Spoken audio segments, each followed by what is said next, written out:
Here we are, at the border, where the jungle turns into the plains. This Stegosaurus seems to be feasting on some low vegetation. It's kind of crazy how most of this place is green, as well, winter is very fastly approaching. He still eats and walks off to go find more food. But out from the brush walks a new species. This is Sarah, the Sorapelta. This Sorapelta is one of the few on the island. There are a decently sized population. There is only about 100 of these on the island, while others like the Stegosaurus have up to 1,000. The Sorapelta is definitely a dinosaur to stay away from.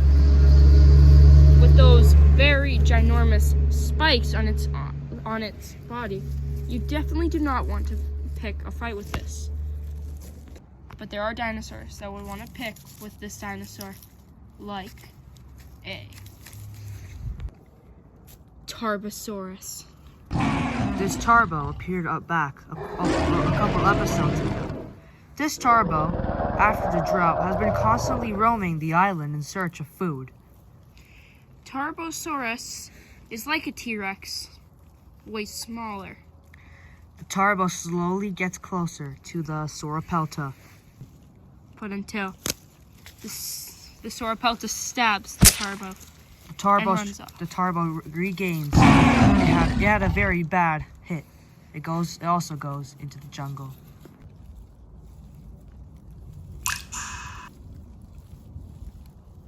Fall approaches, and as the temperature changes, a new species has arisen. The woolly mammoth. Woolly mammoths are only found in the Cenozoic area of the Isle and rarely come to the rest of the lands. But once snow comes, you'll be seeing these guys almost everywhere. This is Manny. Manny is a fully grown male mammoth. He likes to walk around in places like these. He is still looking for a mate, as their mating season is actually in the dead of winter. Manny decides to rest after he spent a couple good days continuously searching for a mate for winter. So now he decides to rest. But this mammoth has someone stalking him. A Nanotyrannus. But the mammoth is still resting. This is a problem. The nano slowly approaches Manny until the mammoth does get bitten. After that, Manny manages to get up and runs as fast as he can. The mammoth has got a large bite mark after the incident. He starts to fumble and doesn't know if he can walk for that long. He decides to take a small rest. Here in the woodlands of the Isle, or the Redwoods, we have two herbivores, a Pentoceratops and an Ankylosaurus. Both of these herbivores are here to eat on the evergreens here on the wall.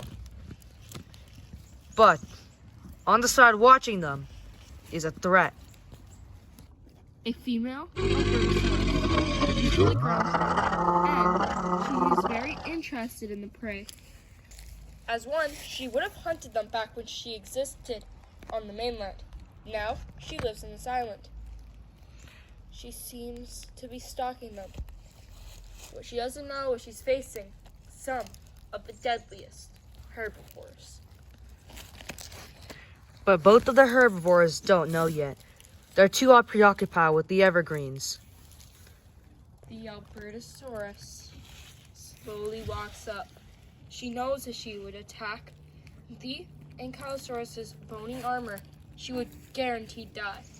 So she tries to sneak around it. She slowly makes her way around the club and finally gets to the Pentoceratops. But right then, the Ankylosaurus decides to go and turn the other way.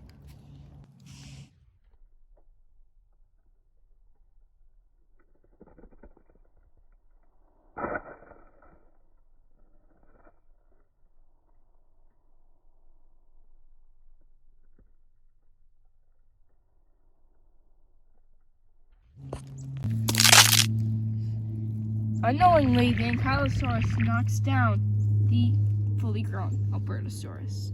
She's still okay, but she is hurt. It's raining here in the Redwoods. Here we have another baby Spino.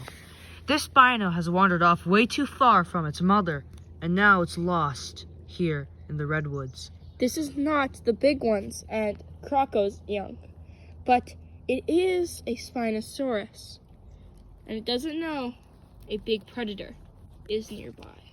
A predator that's not even a dinosaur. Swooping from the sky. One of the largest things to ever fly. The Quetzalcoatlus. This is the same Quetzalcoatlus that was hunted by the Styracosaurus. The little Spino is unaware of the threat it's about to face, and before it can react, Maverick grabs him. the Spino slowly lifted up into the air.